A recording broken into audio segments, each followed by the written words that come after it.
Begin by safely raising and supporting the vehicle and removing the front undertrays.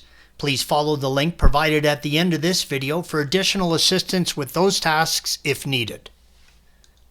You're going to be draining the oil, so place the largest catch pan you have under the vehicle, one that can handle at least 9 quarts.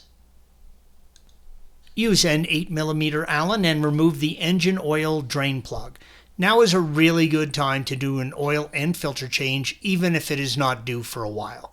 Please follow the link provided at the end of this video for comprehensive steps on engine oil and filter change.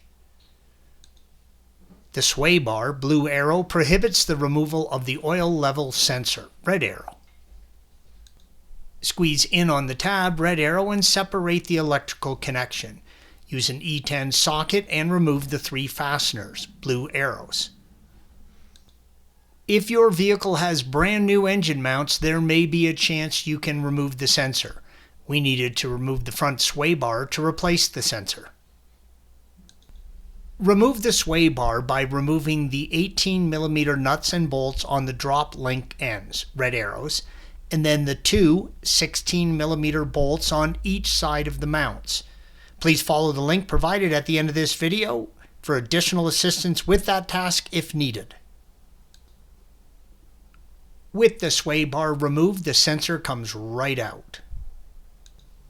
Clean the mounting surface before installation of the new sensor.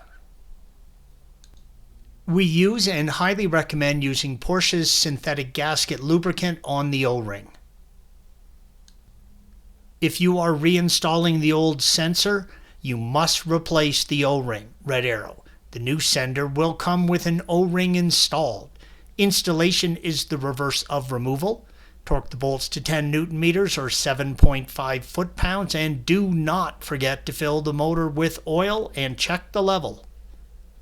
Thanks for watching. Be sure to subscribe to our channel and check out another video in this series.